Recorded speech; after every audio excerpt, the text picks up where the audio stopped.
Well, the new year is a good time to take a fresh look at finances and maybe even save a little extra. Yeah, and if you don't know where to actually start, well, personal finance expert Rachel Cruze is sharing some tips for budgeting in the new year. Welcome to the show. Thank you for having me, y'all. Happy New Year. Yes, Happy New Year. let's jump right in. So you say regardless of your income, how much money you make, you should be budgeting. Why is that so? Well, budgeting is just being intentional with your money. It's telling your money where to go. And for a lot of Americans, we file taxes and we think back to 2024 and think, we made all this money, but where did it go? And so I don't want that to happen to you this year. So regardless of where you are, having a budget is so, so important. Is it still possible to budget when you're deep in debt?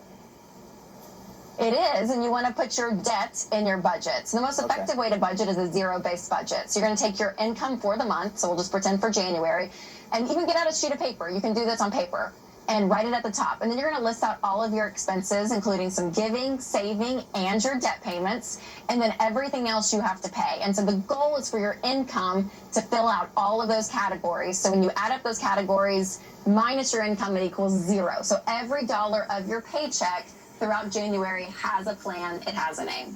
Okay, so setting a budget might be hard for someone who's going through some type of lifestyle change. Yeah. How do you suggest they navigate that? Well, you want to be able to look back and say, okay, here's what we spent money on in the past couple of months. And if there is a big change that happens, this could be getting married, having kids, changing a job, that may mean some of these categories are going to have to decrease, meaning you're going to have to say, okay, we spent all of this money on this category, but maybe we're going to have to cut back. So maybe that's canceling subscriptions. Maybe that's spending less and shopping at a different grocery store than where you're grocery shopping now. It's finding these little changes that are going to add up big. But again, it's going back and realizing, hey, here's what we spent in some of these categories, knowing we're going to have to change some of these numbers, so where can we change and what's realistic? Hey, Rachel, I want to get back to something you mentioned just a few seconds ago. You talked about a zero-based budget. What does that mean?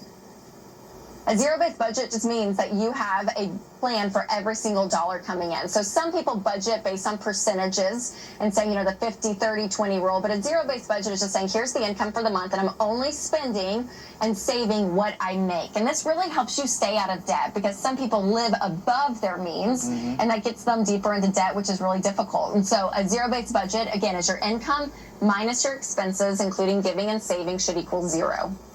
All right, let's talk about saving. There's the emergency fund. How much should be in this fund, especially now when we feel like we're getting hit with fees and fines left and right?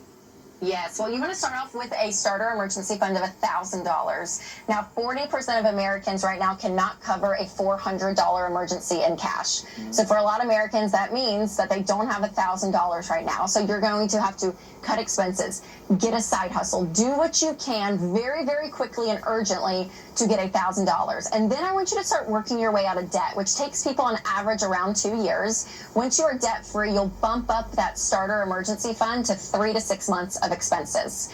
So all of that, honestly, that's where the piece comes in with your money. If you have no debt and 3 to 6 months of expenses, that changes the game for where you are financially for most Americans. And again, this is going to be over the course of a couple of years. That's really your long-term plan, but you can start January 2025 of getting that $1,000 emergency fund first and foremost. I got like a few seconds here, but what is snowball method of getting out of debt?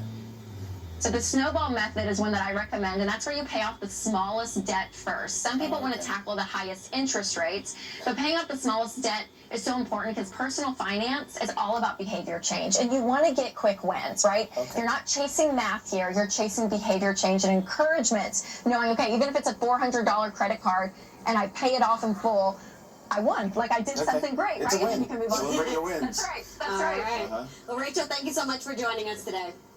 Absolutely. Thanks for having me. And for more financial tips, you can follow Rachel on Instagram at Rachel Cruze. The QR code is right there on your screen.